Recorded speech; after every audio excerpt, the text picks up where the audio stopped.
Histoire Géo au tableau te parle aujourd'hui de la Chine et le monde depuis 1949.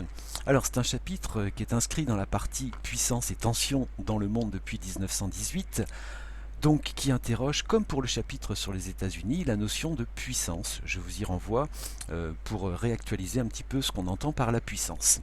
Et ce qu'en entend en tout cas le nouveau président chinois qui a été investi en 2013 lors de son discours d'investiture, justement il évoquait le rêve chinois qui pour lui est celui d'une Chine vue comme une puissance mondiale. Un rêve qui est celui de la prospérité économique, mais aussi celui de la puissance politique et militaire. Et c'est un rêve qui plonge ses racines dans l'histoire et plus particulièrement dans ce que les Chinois appellent le siècle de la honte. C'est une expression à retenir. Siècle de la honte, ou qui est aussi parfois appelé le siècle de l'humiliation nationale, qui en gros court depuis le milieu du 19e jusqu'en 1949. Alors, quelques mots quand même sur cette Chine d'avant 1949 pour comprendre un petit peu l'esprit qui va animer ses dirigeants à partir de cette date. Rapidement en introduction, donc avant 1949, la Chine est marquée par la soumission aux puissances occidentales et puis aussi japonaises, c'est-à-dire que la Chine va être obligée de signer de très nombreux traités qui sont qualifiés de traités inégaux par les Chinois, qui permettent aux pays européens et aux Japonais d'exploiter économiquement et d'occuper le territoire chinois. Et c'est durant cette période donc, que se forge la conscience nationaliste chinoise qui a pour objectif d'effacer l'humiliation de cette domination et de fonder un État qui retrouverait sa grandeur et sa centralité. Je dis retrouverait parce que il s'agirait de retrouver justement la grandeur de ce que les Chinois appellent l'empire du milieu pour qualifier leur pays. Ça aussi c'est une expression intéressante. L'empire donc du milieu, alors c'est un vieux concept chinois qui remonte au 8e siècle, qui dit en deux mots que la Chine c'est le centre de la civilisation et le centre du monde. Voilà, tout simplement. Donc tout ça s'est réactivé par ce que j'appelais la conscience nationaliste à l'instant, et cette conscience, elle est représentée dans les années 20 par deux partis politiques qui vont naître à peu près à la même époque et qui ont tous les deux cette aspiration à régénérer la Chine. Il y a d'un côté le parti national et de l'autre le parti communiste. Alors ces deux partis vont être totalement opposés, ils vont s'affronter, puis ils vont s'allier vu les circonstances, lorsque le Japon envahit le pays en 1937, c'est aussi une date à retenir, 1937, donc l'invasion de la Chine par le Japon qui marque le début de la Seconde Guerre mondiale, pour la Chine en tout cas. Néanmoins ils sont irréconciliables ces deux partis, et après 1945, la fin de la Seconde Guerre mondiale, va débuter en Chine une guerre civile qui va opposer à nouveau ces nationalistes et les communistes. Alors les communistes sont incarnés par la figure de leur dirigeant, Mao Tse-tung, dont voici une image. Mao Tse-tung, c'est la figure de la Chine jusqu'en 1976, celui qu'on surnomme parfois le grand timonier, le leader incontesté de la Chine. Donc. Alors, on va s'interroger donc dans ce chapitre autour de la notion de puissance. Donc la problématique elle est très simple, c'est tout simplement comment la puissance chinoise s'affirme-t-elle depuis 1949. Voilà, et pour ça, on va opter pour un plan chronologique. Un plan en deux parties, tout simplement, et qui est justifié par une rupture majeure qui intervient à la fin des années 1970 dans le rapport de la Chine au monde. Et cette rupture, elle correspond à la disparition du leader Mao, donc, qui va décéder en 1976, et à l'avènement d'un nouveau dirigeant en 1979. Voilà, donc on aura une première partie qui va nous mener depuis la victoire des communistes en 1949 jusqu'en 1900, alors on va mettre 1979, parce qu'il y a une petite période de vacances de pouvoir entre 76 et 79, jusqu'à ce que le nouveau dirigeant s'impose, et de 1979 à nos jours, ça constituera donc la deuxième partie de ce chapitre. Alors on va appeler le grand 1, autour de cette notion de puissance, on le disait, donc tout simplement, de 1949 à 1979, on va l'appeler la puissance par la politique. Voilà. Donc la puissance par la politique. Et on va expliquer tout de suite ce qu'on entend par là. Donc dans un grand A, on respecte, on suit notre plan chronologique. On va parler de quelle manière cette Chine nouvelle de 1949 va peu à peu se construire avec l'aide très importante de l'URSS, avec l'URSS de l'Alliance, donc 1949, jusqu'à la rupture. Hein. Ce sera le titre de ce grand A. Donc la République populaire de Chine, puisque c'est son nom officiel, donc RPC, naît officiellement le 1er octobre 1949 avec la victoire de Mao et des communistes.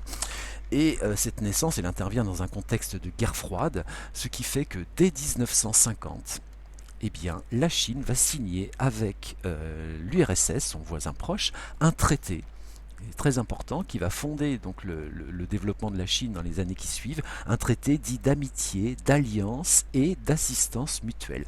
Donc un traité sino-soviétique, tiens au passage cette expression de sino quelque chose, donc sino l'adjectif pour qualifier tout ce qui a un rapport avec la Chine. Hein, donc on va parler de ce traité sino-soviétique de 1950. Alors tout de suite une image pour illustrer un peu la réalité de ce traité. Cette affiche date de 1953 et les caractères chinois nous disent l'Union soviétique est notre exemple. Voilà, hein, donc on voit, vous voyez, cet ouvrier chinois au premier plan qui est en train de construire cette Chine nouvelle, et puis vous distinguez peut-être sur le bâtiment en arrière le portrait de Joseph Staline, qui est le dirigeant soviétique de l'époque. Et c'est vrai que l'espace de quelques années, la Chine va adopter presque en copier-coller le modèle soviétique, hein, avec la collectivisation des campagnes, avec la priorité accordée à l'industrie lourde. Il y a de très très nombreux conseillers militaires, techniques, scientifiques, soviétiques qui vont se rendre en Chine pour lancer la Chine sur la voie soviétique. Mais très rapidement, à partir de 1953, c'est-à-dire la mort du dirigeant soviétique Staline, il va y avoir des dégradations dans les relations entre la Chine et l'URSS. D'ailleurs, Mao, en 1958, va lancer un programme politique qu'on appelle le Grand Bond en avant. Voilà, Grand Bond en avant. Donc, qui entend lancer une politique de développement propre à la Chine, qui repose sur la mobilisation des masses. Cette politique est publiquement critiquée par l'URSS, et puis de son côté, Mao dénonce la nouvelle politique de Khrouchtchev, qui est le dirigeant soviétique qui remplace Staline, basée sur la coexistence pacifique. Bref, les relations se dégradent assez rapidement, à tel point qu'en 1963, on peut parler d'un véritable divorce. Hein, on parle aussi d'un schisme parfois, on parle du schisme sino-soviétique. Hein, voilà, les accords de coopération sont suspendus, l'URSS rappelle tous ses experts de Chine, et Mao revendique l'héritage soviétique, et à partir de là, il entend faire de son pays la locomotive du monde communiste. Voilà pourquoi, dans un grand B, on va voir maintenant comment la Chine va rechercher, à partir de cette rupture avec l'URSS, ce qu'on va appeler une troisième voie, hein, entre guillemets. Donc une troisième voie, comprendrait facilement, une voie entre le communisme incarné par l'URSS et puis la voie capitaliste, hein, dans ce contexte de guerre froide des États-Unis. Alors déjà dès 1955, hein, lors de la conférence de Bandung, la Chine a marqué son entrée sur la scène internationale. Elle s'est posée comme un leader du tiers-monde aux côtés de l'Inde, et elle apporte son soutien à la décolonisation. La rupture avec l'URSS et puis les tensions avec l'Inde vont encore renforcer cette orientation, et c'est là où la Chine, donc à travers cette troisième voie, se propose d'être un modèle pour tous les pays qui refusent l'alignement, soit sur l'URSS, soit sur les États-Unis. On peut noter à titre d'exemple une grande tournée que va effectuer un des plus proches collaborateurs de Mao, qui est un peu son ministre des Affaires étrangères, qu'on appelle Zhou Enlai. Et il va donc en 1963 effectuer une grande tournée dans de nombreux pays africains sur un ton très anti-impérialiste. Et puis l'année suivante, en 1964, on peut retenir aussi que la Chine effectue à cette date son premier essai de bombe nucléaire. en 1964. C'est une date donc importante à retenir parce que ça montre que la Chine renforce ainsi cette position alternative aux deux grands. Et c'est ainsi que l'influence de ce que dorénavant on va appeler le maoïsme va peu à peu s'étendre dans le monde. Je vous en montre un exemple tout de suite. Vous voyez cette photographie qui a été prise dans la cour de l'université de la Sorbonne à Paris au moment de mai 1968. Et on aperçoit au milieu de cette image ici la figure de Mao Tse-tung, qui est présenté un peu comme un héros de cette alternative politique. On devine un petit peu là également une affiche, vous voyez au fond, servir le peuple, qui renvoie à tous les espoirs que cette jeunesse occidentale place dans la figure de Mao, qui apparaît à cette époque donc comme un leader qui propose donc un projet de société qui est repris donc en particulier dans de très nombreux pays du tiers-monde. Et c'est en ce sens qu'on renvoie au titre où la Chine va essayer de rayonner, d'imposer, du moins de proposer un modèle alternatif à celui que proposent les deux autres grands, et ce qui fait cette volonté de puissance par la politique. Mais néanmoins, il y a de très nombreux troubles intérieurs en particulier qui affaiblissent la Chine. Je pense à un événement qu'on appelle la révolution culturelle.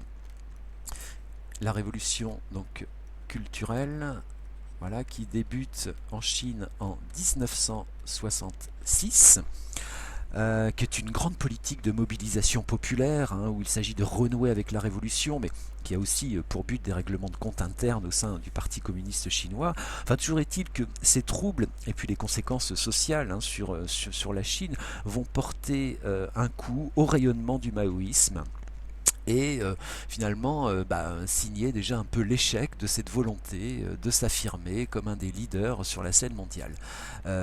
Néanmoins, donc, on va voir que dans les années 70, la Chine va tenter ce qu'on va appeler un rapprochement utile avec les États-Unis. Alors, rapprochement donc utile avec les États-Unis. Derrière ce mot utile, il faut entendre en gros une politique réaliste de la part des Chinois, mais aussi des Américains. C'est-à-dire que dans ce début des années 70, il y a une inflexion dans la politique internationale de la Chine, et donc cette volonté d'ouverture rencontre aussi les intérêts des États-Unis. C'est une manière pour eux de contrer l'URSS, et donc un rapprochement évident. Par exemple, signe de ce rapprochement, en 1971, la République populaire de Chine va obtenir un siège permanent au Conseil de sécurité de l'ONU, c'est-à-dire qu'en fait elle va récupérer le siège qui jusqu'alors était détenu par les nationalistes chinois vaincus par les communistes en 1949 et qui s'étaient réfugiés à Taïwan. Donc c'est un signe de bonne volonté de la part des États-Unis que de donner ce siège permanent au Conseil de sécurité à la Chine. Et puis deuxième événement marquant, en 1972, c'est la visite du président Nixon en Chine. Vous voyez ce timbre de 1972, justement, qui évoque et qui rappelle donc cette visite de Nixon qu'on aperçoit ici à gauche en compagnie de Mao en Chine. Et remarquez qu'il s'agit d'un timbre qui a été émis en mémoire de cette visite aux Émirats arabes unis. Et ça montre bien l'importance internationale que revêt cette visite pour que un pays bien loin de la Chine y consacre un timbre et rappelle donc finalement ce rapprochement important qui sort également un petit peu la Chine de l'isolement. Néanmoins, 1976, une date très importante pour la Chine, elle correspond à la mort de Mao Tse-tung et elle marque un tournant décisif dans les relations entre la Chine et le reste du monde. D'abord par un abandon quasiment immédiat de la révolution culturelle qu'on évoquait tout à l'heure, en raison de ses échecs multiples. Et puis également, on prend conscience de l'incapacité de la Chine à exercer une influence régionale et mondiale par le biais du maoïsme.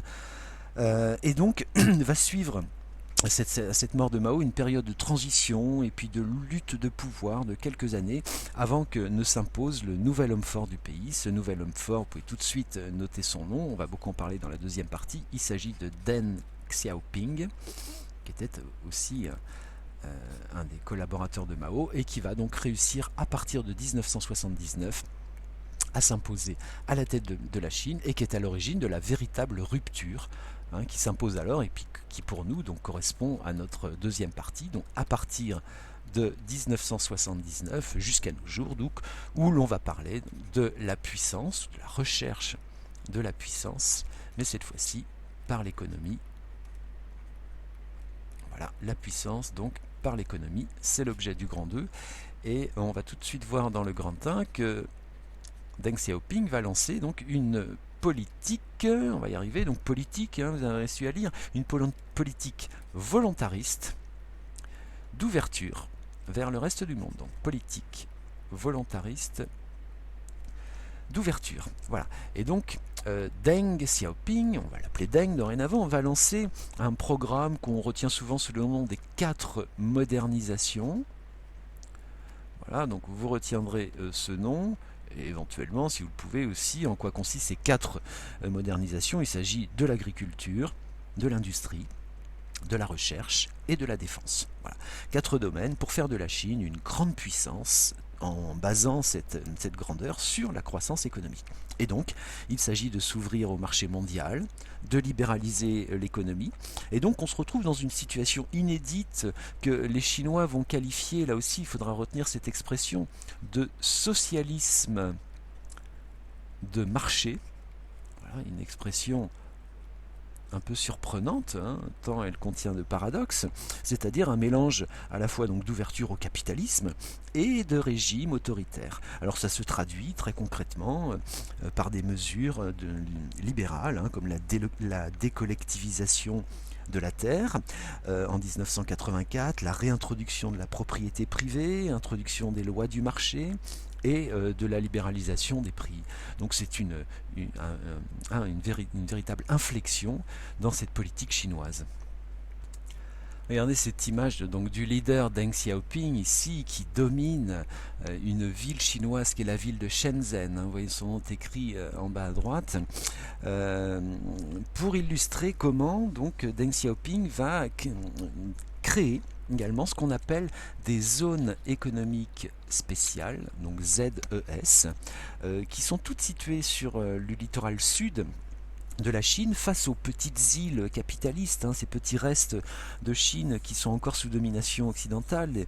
Il s'agit de Hong Kong par exemple, qui est à l'époque sous domination britannique, ou de Macao, qui est sous l'influence des Portugais. Bref, ces ZES, zones économiques spéciales, ce sont des zones franches qui sont aménagées pour recevoir des investissements étrangers, vous savez, ces fameuses IDE, situées sur la route maritime qui est grosso modo nord-sud, qui est l'axe de croissance du Pacifique. Et l'idée est d'impulser donc cette ouverture économique et le développement de la Chine à partir de ces zones économiques spéciales. Donc les premières, je le disais, sont sur le littoral sud, et d'autres seront également créées ensuite autour de Shanghai, un petit peu plus au nord. Sur le plan international, cette période des années 80 correspond également à la normalisation des rapports avec l'URSS, avec le voisin au sud qui est le Vietnam, avec l'Inde également, une période pendant laquelle le président américain George Bush ou le dirigeant soviétique Gorbatchev vont visiter la Chine. Bref, une ouverture diplomatique également.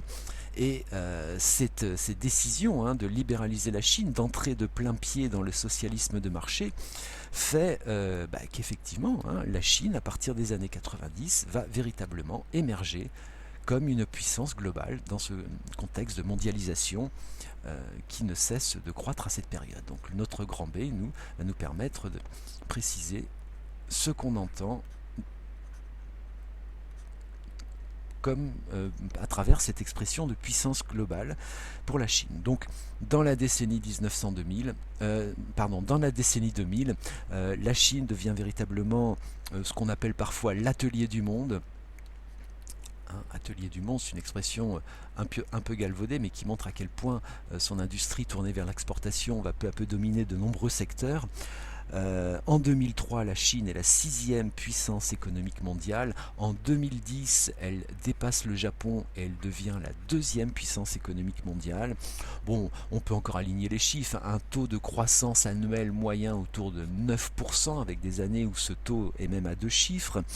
Il y a de très nombreux graphiques qui pourraient rendre compte de ce qu'on appelle parfois ce miracle chinois, mais parfois, vous savez, une bonne petite photo en dit beaucoup plus. Regardez celle-ci par exemple. Il s'agit d'une photo de Shanghai, qui est ce qu'on pourrait appeler la capitale économique de la Chine, Beijing étant la capitale politique.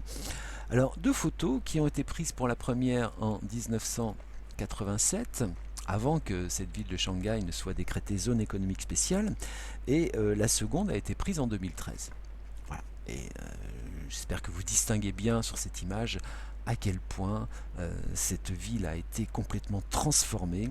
Shanghai, c'est la vitrine du succès de la Chine, face à ce quartier traditionnel qui était le quartier déjà des affaires dans les années 1920-1930, qu'on appelle à Shanghai le Bund, entre guillemets. Bien va naître tout ce nouveau quartier là qu'on voit en 2013, ce quartier de Central Business District, à l'image de Manhattan.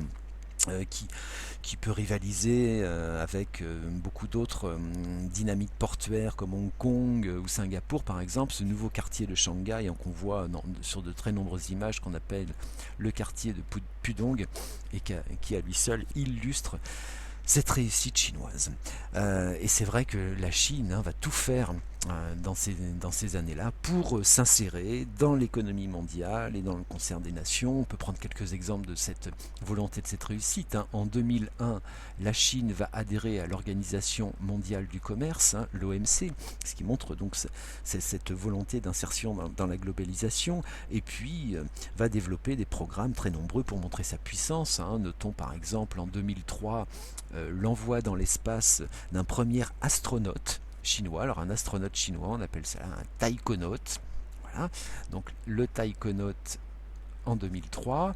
Autre illustration de cette réussite en 2008, c'est l'organisation des Jeux Olympiques de Beijing, ou de Pékin, dans la capitale, qui est un peu une consécration de cette réussite économique chinoise. Il y a également 2 ans plus tard, en 2010, l'exposition universelle de Shanghai, par exemple.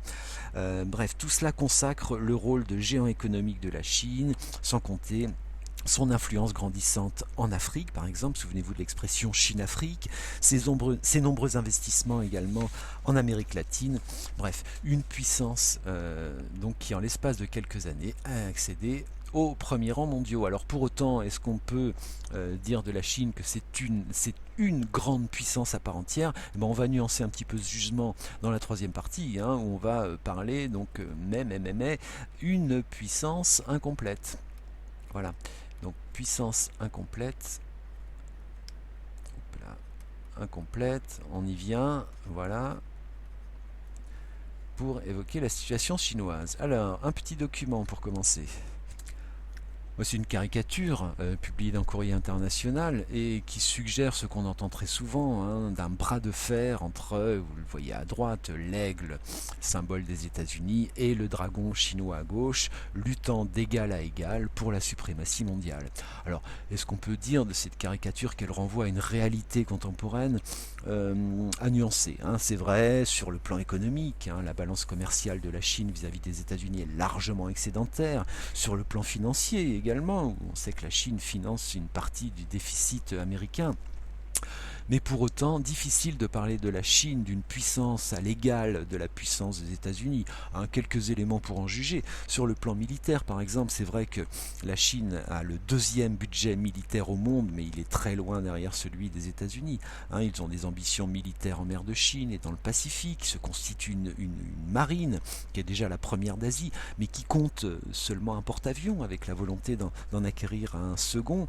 Je rappelle que les États-Unis en disposent de 16 porte-avions, donc vous voyez tout de suite l'écart, mais néanmoins donc il y a cette ambition chinoise de conduire une stratégie d'opération dans les mers lointaines, comme le disent parfois les Chinois, qui inquiète parfois ses voisins. Il y a des tensions frontalières avec le Vietnam, avec l'Inde, des revendications d'îles diverses en mer de Chine.